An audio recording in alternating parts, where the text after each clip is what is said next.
اعوذ باللہ من الشیطان الرجیم بسم اللہ الرحمن الرحیم رب اشرح لی صدری ویسر لی امری واحلل عقدۃ من لسانی یفقہوا قولی رب یسر ولا تعسر وتمم بالخیر اللہم لا سہل الا ما جعلتہ سہلا وانت تجعل الحزن اذا شئت سہلا اللہم انفعنا بما علمتنا وعلمنا ما ينفعنا وزدنا علما آمین یا رب العالمین۔ آج ہم انشاءاللہ اللہ کے خاص فضل و کرم سے، اس کی توفیق سے، اس کی عطا کردہ استقامت سے سورہ ہود شروع کریں گے۔ اللہ کا خاص کرم ہمارے اوپر اور اس کی خاص رحمت کہ جس کے فضل اور کرم اور رحمت کی وجہ سے ہم اس پروگرام کے ساتھ جڑے ہوئے، اور اسی کے خاص فضل اور رحمت اور کرم سے ہمیں یہ استطاعت ہے کہ ہم صبح اپنے دن کا آغاز اس کے بابرکت کلام کو سمجھنے سے کرتے ہیں۔ اللہ تعالیٰ سے دعا ہے کہ اس میں ہمیں مزید استقامت اور مزید ہمت عطا کرے، اور اس کا فائدہ ہمیں اور ہمارے ساتھیوں کو، ہمارے فیملیز کو، ہمارے ارد گرد ہمارے احباب کو اس دنیا میں بھی اور خاص کر آخرت میں کامیاب لوگوں میں شامل کر کے عطا فرمائے۔ آمین یا رب العالمین۔ سورہ ہود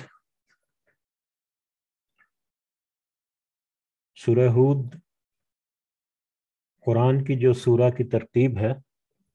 ترتیب مصحف جسے کہتے ہیں، اس کے مطابق یہ 11 نمبر سورہ ہے، اور نزولی اعتبار سے کرونالوجیکل آرڈر یا ترتیب نزولی کے اعتبار سے اس کا نمبر 52 ہے، 52 نمبر آیت ہے، 52 نمبر سورہ ہے ترتیب نزولی کے اعتبار سے، جس ترتیب سے صورتیں نازل ہوئیں۔ اس میں 123 آیات ہیں، 123،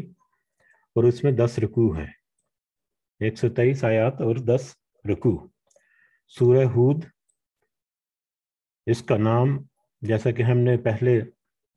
ذکر کیا کہ کوئی بھی سورہ، اس کا نام جو ہے اس کے پورے موضوع کو یا اس کے اندر جو آنے والے واقعات یا آیات ہیں ان کو پوری طرح سے ایکسپلین نہیں کرتی۔ سورہ کا نام صرف ایک آئیڈینٹیفیکیشن یا ایک آئی ڈی ہے۔ تو سورہ ہود بھی اسی طرح سے حضرت ہود علیہ السلام کا ذکر آیا ہے اسی سورہ مبارکہ میں، تو اس نسبت سے اس کا نام ہود، سورہ ہود جو ہے وہ رکھا گیا۔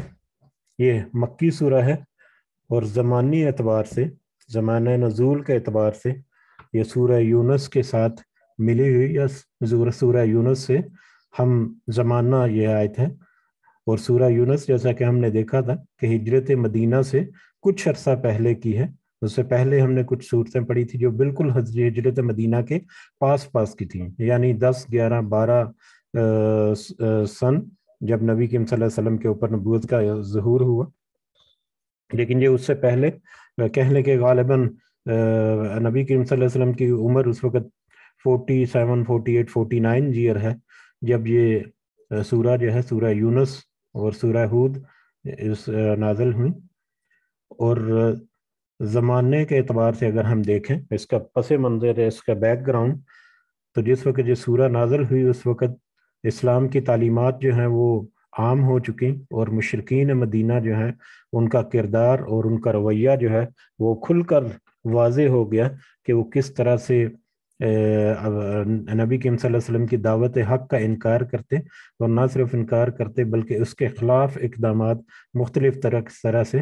وہ ہم نے گاہے بگاہے دیکھی ہیں کہ کس طرح سے اقدامات اور کس طرح سے رویہ رہا ہے مشرکین مکہ کا۔ بہرحال سورہ ہود کے متعلقہ یہ ایک حدیث سے ہمیں ملتا ہے۔ سورہ حدیث میں حضرت ابن عباس سے متعلقہ یہ حدیث ہے کہ حضرت ابو بکر رضی اللہ تعالیٰ عنہ کے متعلقہ کہ انہوں نے نبی کریم صلی اللہ علیہ وسلم سے عرض کیا کہ یا رسول اللہ، آپ بڑھاپے کے آثار نمودار ہو گئے، آپ پر بڑھاپے کے آثار یعنی آپ بوڑھے ہونا محسوس ہو گئے ہیں۔ تو جواب میں حضور صلی اللہ علیہ وسلم نے ارشاد فرمایا کہ مجھے سورہ ہود اور اس کی ہم مضمون صورتوں نے بوڑھا کر دیا ہے، یعنی مجھے سورہ ہود اور اس کی ہم مضمون صورتوں نے بوڑھا کر دیا ہے۔ اس سے اندازہ ہوتا ہے کہ جب ان صورتوں میں پے در پہ تنبیہات نازل ہو رہی تھی تو آپ صلی اللہ علیہ وسلم ہر وقت یہ اندیشہ آپ صلی اللہ علیہ وسلم کو ہر وقت یہ اندیشہ گلائے دیتا ہوگا کہ کہیں اللہ کی دی ہوئی مہلت ختم نہ ہو جائے اور وہ آخری ساتھ نہ آ جائے یا آخری گھڑی نہ آ جائے جب اللہ تعالیٰ کسی قوم کو عذاب میں پکڑ لینے کا فیصلہ صادر فرما دیتا ہے۔ تو اس حدیث سے یہ سورہ ہود کے متعلق ایک حدیث ہے، اس سے ہمیں اندازہ ہوتا ہے کہ اس میں موضوعات جو ہیں وہ کافی سخت آیات ہیں دوسری صورتوں کی نسبت، اور خاص کر کیونکہ یہ سورہ یونس سے ہی متصل ہے یا سورہ یونس کے ہی اہم اثر ہے۔ موضوعات کے اعتبار سے تقریباً وہی موضوعات ہیں جو سورہ یونس میں ہیں۔ اس میں بھی کچھ انبیاء کا بھی ذکر ہے، اللہ تعالیٰ کی آیات کا بھی ذکر ہے، اور اللہ تعالیٰ کی طرف سے کچھ بڑے جو فیصلے کے دن ہے جس میں کچھ پچھلی امتوں کے اوپر عذاب اور اس طرح کے سزا والے معاملے کی اس طرح کی آیات یا اس طرح کے واقعات بھی اس سورہ میں موجود ہیں، بلکہ سورہ اعراف کی طرح کچھ مسلسل کچھ رکوع جو ہیں وہ کچھ رسولوں کے بارے میں آئیں گے۔ لیکن سورہ یونس کی نسبت یہ سورہ جو ہے یہ زیادہ ٹھوس اور زیادہ کھل کر اللہ تعالیٰ کی آیات کا اظہار کرتی ہے، اور زیادہ سخت باتیں سورہ یونس کی نسبت یہاں پر آتی ہیں۔ اسی لیے نبی کریم صلی اللہ علیہ وسلم نے کہا کہ سورہ ہود اور اس کی ہم مضمون آیات جو آخری ہم مضمون صورتیں جو قرآن مجید کے آخری پاروں میں ہم جو صورتیں دیکھی ہیں جو مطلب ظاہری اعتبار سے تو بڑی چھوٹی ہیں، لیکن اس میں بہت ہی سخت اور بہت ہی واضح قسم کی آیات ہیں ڈرانے کے لیے یا مطلب انسان کو تنبیہ کرنے کے لیے۔ تو اسی طرح سے سورہ ہود جو ہے اس میں بھی سخت قسم کی آیات ہمیں ملیں گی، جس میں اللہ تعالیٰ نے ہمیں بہت محکم انداز میں اور بہت ہی واضح اور ٹھوس انداز میں کھلے الفاظ میں تنبیہ کی ہے بہت ساری چیزوں کی، پچھلی امتوں کے حوالہ دے کر یا اوپن کچھ آیات کی صورت میں۔ تو اس مختصر سے تعارف کے ساتھ ہم بڑھتے ہیں، سورہ کا آغاز کرتے ہیں۔ اللہ تعالیٰ سے دعا ہے کہ اس میں ہمیں جو آیات ہم پڑھیں گے یا سمجھنے کی کوشش کریں گے اس کا صحیح سمجھ ہمیں اللہ تعالیٰ عطا فرمائے، اور اس کے سمجھنے میں، اس کے سننے میں، اس کے کہنے میں ہم سے اگر کوئی بھول چک ہو جائے تو اللہ تعالیٰ ہمیں معاف فرمائے، اور اس کے بدلے میں ہمیں اس سے زیادہ اور اچھی نصیحت اللہ تعالیٰ ہمیں ہمارے دلوں میں اتارے۔ آمین یا رب العالمین۔ بسم اللہ الرحمن الرحیم۔ الف لام را کتاب احکمت آیاتہ، یہ کتاب کے محکم کی گئی ہیں آیات اس کی آیات، یہ کتاب کے اس کی آیات محکم کی گئی ہیں۔ ثم فصلت، پھر تفصیل سے بیان کی گئی ہیں۔ یہ کتاب کے اس کی آیات محکم کی گئی ہیں اور پھر تفصیل سے بیان کی گئی ہیں۔ من لدن حکیم خبیر، بڑے حکمت والے کی طرف سے جو خبردار ہے، جو خوب خبردار ہے۔ یہ قرآن مجید کے بارے میں کہ یہ کتاب یہ ایک ایسی کتاب ہے جس کی آیات محکم کی گئی ہیں اور پھر ثم فصلت، اور پھر تفصیل سے بیان کی گئی ہیں۔ محکم کی گئی ہیں، محکم یعنی بہت ہی ٹھوس طریقے سے، بہت ہی ٹھوس اور مدلل دلائل کے ساتھ بڑی جامع انداز میں، مختصر مگر بہت ہی جامع اور بہت ہی گہری آیات، بہت ہی حکمت بھری آیات جو ہیں وہ اس کتاب میں موجود ہیں۔ اور پھر ثم فصلت، پھر تفصیل سے بیان کی گئی ہیں، تفصیل بھی اس میں موجود ہے۔ اس میں حکمت بھری اور محکم اور ٹھوس اور بہت ہی گہری آیات بھی ہیں، اور پھر بہت تفصیلات کے ساتھ بھی اس کو بیان کیا گیا ہے۔ اس کی مثال ایسے ہی ہے کہ کچھ آیات ایسی ہیں بالکل چھوٹی، چند الفاظ پہ مشتمل کچھ آیات ہیں، یا چند الفاظ کے اوپر کچھ اللہ تعالیٰ کی طرف سے ہمیں مطلب اس میں سبق ملتا ہے، اس میں پیغام ملتا ہے، بہت ہی دو تین ایک آدھ من کے سم ٹائم ایک حرف کے بھی، ایک لفظ کے بھی کچھ حروف جو ہیں وہ اتنے گہرے اور اتنے وسیع معنی رکھتے ہیں کہ اس کے اوپر بات جتنی کرتے جائیں اتنی ہی بڑھتی جاتی ہے، لیکن وہ موضوع احاطے میں نہیں آتا. ٹھیک ہے، تو اس کے ساتھ ہی اس میں پھر تفصیلات بھی بیان کی گئی ہیں. اس کی مثال، ایک تو مثال ہمیں اگلی ہی آیت میں مل جائے گی سمجھنے کے لیے بس، لیکن ہم اگر سمجھے مثال کے طور پر الحمدللہ رب العالمین، سو رب العالمین، رب صرف جو ہے وہ اگر ہم کہیں گے تو رب پالنے والا. ظاہری طور پر تو رب جو ہے وہ بہت ہی مختصر سا لفظ ہے، پالنے والا ہے، لیکن جب اس کو ہم تفصیل دیکھیں گے تو وہ اتنا گہرا اور اتنا وسیع معنی رکھتا ہے کہ پوری کی پوری کائنات کے اوپر اس میں بات کریں ہم تو پھر بھی ہمارے پاس وقت جو ہے وہ کم پڑ جاتا ہے کہ کس طرح سے اللہ تعالیٰ رب ہے ان تمام جہانوں کا، کہ کس طرح سے اس نے پورے جہانوں کو بنایا، پھر اس کو نظام چلایا، پھر اس میں رزق رکھا، پھر اس میں زندگی اور موت رکھی، اور پورے کے پورے نظام جو ہے اس کی زندگی سے زندگی کے شروع ہونے سے لے کے اس کے انجام تک، اس کی زندگی کے ہر لمحہ جو ہے اس کی پاسداری کرنے والا اور اس کا انتظام کرنے والا وہ رب ہے جو پالنے والا ہے. تو ظاہری طور پر ہمیں یہ پتہ چلتا ہے کہ رب العالمین، رب جو ہے وہ چھوٹا سا ایک لفظ ہے یا کچھ ایک دو لفظ ہیں، لیکن وہ اس میں بہت ہی گہری حکمت اور بہت ہی گہرا میسج ہے. لیکن پھر اس کی تفصیلات بھی ہمیں ملتی ہیں،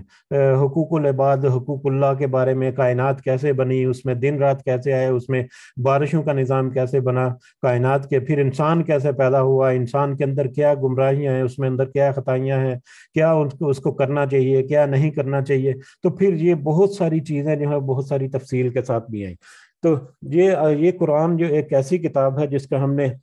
سورہ یونس کی کچھ آخری ہی کچھ آیات میں ہم نے ذکر کیا تھا، جس میں آیت تھی کہ اس میں تفصیلات ہیں. تو اس میں تفصیلات میں دیکھا جائے تو ہر موضوع کو کور کرتے ہوئے ہر اعتبار سے یہ ایک مکمل اور مدلل کتاب ہے، جس کے اندر ہر طرح کی چیز، ہر طرح کا علم، ہر طرح کی جو مطلب حکمت ہے وہ پوشیدہ ہے. اور اس میں اہل علم کہتے ہیں، ہم تو میں تو خاص کر بہت ہی ناقص ہوں اور میرے پاس تو زیرو سے بھی کم علم ہے اس کا، میں تو ابھی کوشش کر رہا ہوں، لیکن اہل علم کہتے ہیں کہ جتنی دفعہ وہ اس کتاب کو کھولتے ہیں اور جتنی دفعہ وہ اس کے اوپر تحقیق یا اس کو سمجھنے کی کوشش کرتے ہیں، ہر دفعہ ان کو ایک نئی سمت ملتی ہے، ہر دفعہ ان کو ایک نئی جہت ملتی ہے، اور ہر دفعہ وہ ایک نئے سمندر میں جیسے غوطہ زن ہو جاتے ہیں. اس کی حکمت اور اس میں گہرائیاں اور اس میں تفاصیل اتنی ہیں کہ جس میں جتنا انسان گہرا جاتا جائے اتنا ہی یہ سمندر گہرا نظر آتا ہے. اور پھر من لدن حکیم خبیر کہ یہ بہت ہی حکمت والے کی طرف سے خوب ہے، جو خوب خبردار ہے. یہ اس اللہ کی طرف سے جو بہت ہی حکمت والا ہے. ساری اس کی حکمتیں ہیں، جیسا ہم نے ذکر کیا کہ قرآن کی کتاب کے آیات جو ہیں کس طرح سے ترتیب کے ساتھ، کس طرح سے موضوع الفاظ کے ساتھ، کس طرح سے الفاظ کا چناؤ اس میں اتنا حسین اور اتنا جامع ہے. تو یہ ایک بڑی حکمت بڑی کتاب ہے، جو یقیناً ایک ایسے اللہ مطلب ایسی ہستی اللہ ہے جس کی طرف سے جو سب سے بڑا حکمت والا ہے اور جو خوب خبردار ہے، جو ہر چیز سے علم ہے، چاہے وہ پہلے گزر چکا چاہے وہ بعد میں آنے والا ہے. غیب جو ہے وہ تو صرف ہمارے لیے ہے، اللہ کے لیے تو کوئی غیب نہیں ہے، اس کے لیے تو سب کچھ ظاہر ہے، چاہے پہلے گزر چکا چاہے آگے آنے والا پورا وقت جو ہے. تو یہ ایک بہت ہی حکمت بھری کتاب جس میں حکمت بھری محکم آیات ہیں، پھر ان میں ہر طرح کی تفاصیل بھی ہیں، اور یہ ایک حکمت والے کی طرف سے جو بہت ہی خبردار ہے. اللہ اللہ یہ کہ نا تعبدو تم عبادت کرو، اللہ تعبدو یہ کہ نہ تم عبادت کرو الا اللہ مگر اللہ ہی کی. اب جیسے پہلے ہم نے پڑھا تھا، ابھی ابھی ہم نے پڑھا کہ یہ حکمت بری آیات ہیں اس میں، جس کی پھر تفاصیل بھی ملتی ہیں۔ تو اگرچہ اس کا موضوع جو ہے وہ اس آیت کے اگلی آیت، آیت نمبر 2 کا، وہ اس سے آگے فردر ایکسپلینیشن ہے، لیکن اگر اسی کو ہم سمجھنے کی کوشش کریں پہلی آیت کے پہلے کچھ الفاظ کو ہی، تو ہمیں یہ پتہ چلتا ہے کہ اللہ تعبدو، کہ نہ تم عبادت کرو الا اللہ، مگر اللہ کی۔ اس کتاب کا سب سے بنیادی اور سب سے پہلا جو پیغام ہے جو اس کتاب کا ہے، اور اس سے پہلے آنے والی ساری کتابوں اور انبیاء کا بھی، رسولوں کا بھی، کہ تم مت کی عبادت کرو مگر اللہ ہی کی۔ اب عبادت مت کرو اللہ ہی کے لیے، یہ کہنے کے تو بالکل چھوٹے سے 2-3 الفاظ ہیں کہ اللہ کے علاوہ کسی اور کی عبادت مت کرو، لیکن جب عبادت کا ذکر ہو گیا یا عبادت کا لفظ آ گیا تو اس کا مطلب ہے اسی کی اطاعت کرنی ہے اور اس کی بندگی کرنی ہے۔ جب اسی کی بندگی کا میٹر آ جائے تو ایمان کے جتنے تقاضے ہیں وہ سارے کے سارے پورے کرنے ہیں، کہ توحید اور رسالت اور کتابوں اور رسولوں اور ملائکہ اور سارے جتنے ایمان کے تقاضے ہیں وہ سارے کے سارے۔ اور پھر اطاعت کا جب میٹر آ جائے تو حقوق اللہ اور حقوق العباد اور اس کے متعلقہ زندگی گزارنے کے لیے جتنے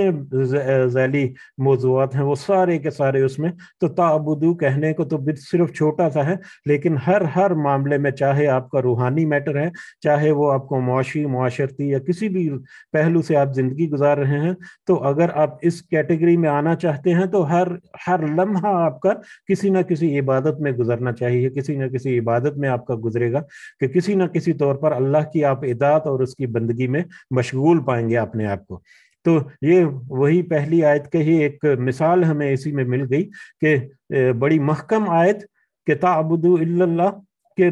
عبادت کرو مگر صرف اللہ ہی کی، اللہ کے سوا کسی کی عبادت مت کرو۔ اسی کے آگے اگلی آیت میں ہمیں اس کی ایکسپلینیشن تفصیل سے، جیسے کہ یہ تفصیل سے بھی بیان کی گئی، وہ ہمیں اگلی آیت میں ملے گا۔ بہرحال اللہ تعبدو الا اللہ، کہ تم مت عبادت کرو مگر اللہ ہی کی، اننی، بے شک میں، لکم منہ، تمہارے لیے اس کی طرف سے ہوں، نذیر و بشیر، ڈرانے والا اور خوشخبری دینے والا۔ یہ نبی کریم صلی اللہ علیہ وسلم کے بارے میں، کہ بے شک میں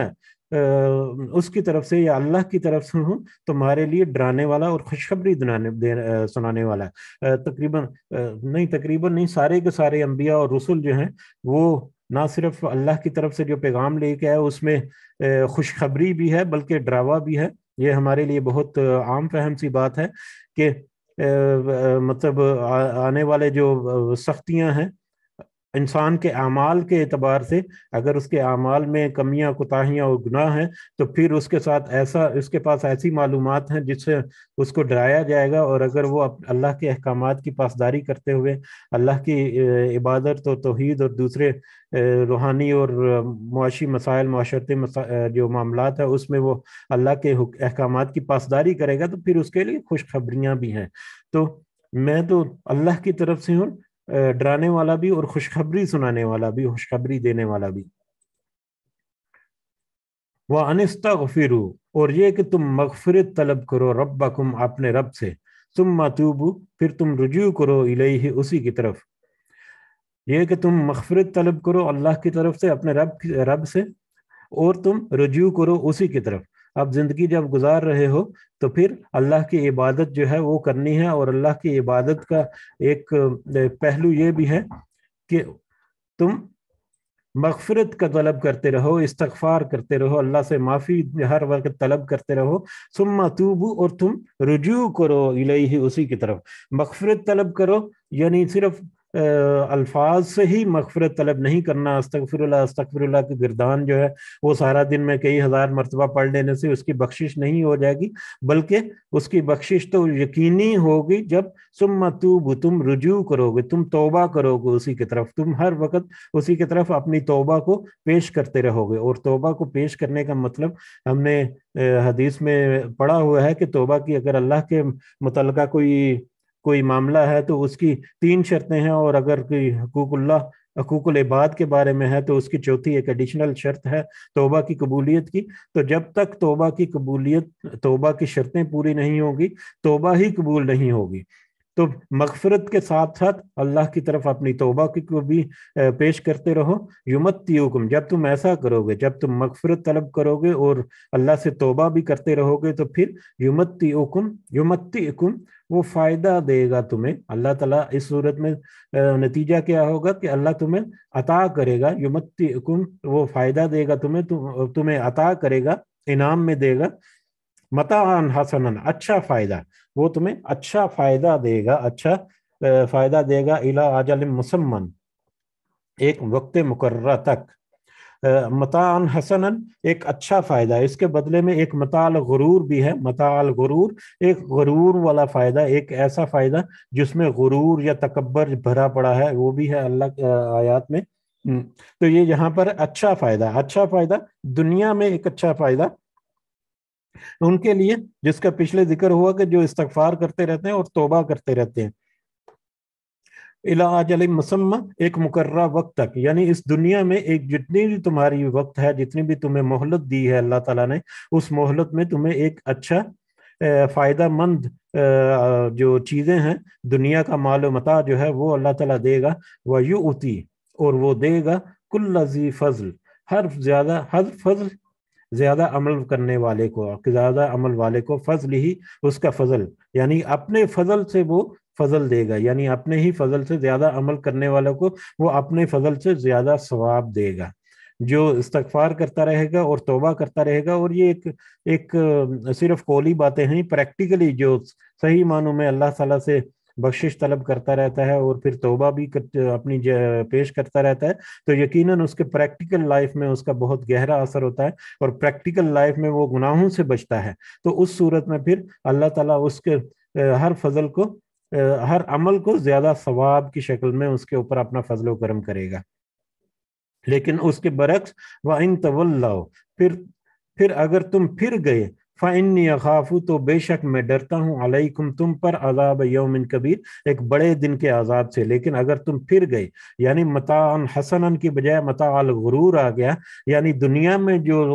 نعمتیں یا دنیا میں جو اللہ تعالیٰ نے فائدہ دیا، اس کو تم اگر مطلب فائدے کے تو دنیاوی فائدہ حاصل کرنے کے لیے استعمال کرو، اللہ کی احکامات اور اس کے دین کی پیروی کرنے کی بجائے دنیا میں جو دوسرے خرافات ہیں، جو طاغوت کے، اس کے پیچھے چلتے رہو گے. اگر تم پھر گئے، یعنی اللہ تعالیٰ نے بتا بھی دیا، ظاہر ہو گیا، سب کچھ پتا ہونے کے باوجود تم اس کے اوپر عمل نہ کرو، اس سے پھر جاؤ، تو بے شک میں ڈرتا ہوں تمہارے اوپر بڑے دن کے عذاب سے. اور بڑا دن کون سا ہے؟ بڑا دن قیامت کا دن ہے، جس دن پھر اللہ تعالیٰ انصاف کرے گا اور اس انصاف کے مطابق جس کا جو حق ہے اس کو ملے گا. اور یقیناً جو اللہ کے راستے سے پھر گئے ان کے لیے ایک دردناک عذاب جو ہے وہ آئے گا اس بڑے دن. تو نبی کریم صلی اللہ علیہ وسلم سے بابت کہا جا رہا ہے کہ وہ پھر میں ڈرتا ہوں کہ تم ایک بڑے دن کے عذاب میں گرفتار ہو جاؤ گے. تو اب اگر پچھلی آیت کو، پہلی آیت کے پہلے حصے کو اگر دیکھا جائے کہ احکمت محکم آیت اور تفصیل سے بیان کی گئی آیت، اس میں اب دیکھیں کہ اسی میں ہمیں تھوڑا سا اندازہ ہو گیا کہ محکم اللہ تعبدو، کہ مت تم عبادت کرو الا اللہ مگر اللہ ہی کی. یہ ایک محکم آیت، بڑی ٹھوس اور بہت ہی مختصر الفاظ میں بہت جامع ہدایت اور بہت جامع آیت، لیکن اس کی پھر تفصیل بھی ہے کہ استغفار کرو اور توبہ کرو تو پھر تمہیں دنیا کو فائدہ ملے گا، اور پھر اس دنیا کے فائدے کے ساتھ ساتھ تمہیں اللہ تعالیٰ اپنے فضل سے زیادہ ثواب جو ہے وہ بھی دے گا. لیکن اگر تم اس سے پھر گئے تو پھر تمہیں بڑے دن کا عذاب جو ہے اس کا بھی اندیشہ ہے.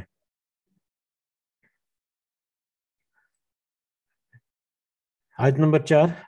الی اللہ مرجعکم، اللہ ہی کی طرف تمہارا لوٹنا ہے. وَهُوَ عَلَى كُلِّ شَيْءٍ قدیر، اور وہی ہر چیز پر خوب قدرت رکھنے والا ہے. اور یہ یاد رکھو کہ تمہارا لوٹنا، تم اس دنیا میں جتنے مرضی فائدے اٹھا لو، اس دنیا کو جس ڈھنگ سے مرضی گزار لو، یا اس دنیا میں اللہ کی نعمتوں کو جس طریقے سے مرضی تم استعمال کرو، تمہیں ایک طرف ایک وقت ایک آئے گا کہ جب تم اس دنیا سے تمہارا بوریا بستر لپیٹ دیا جائے گا، اور پھر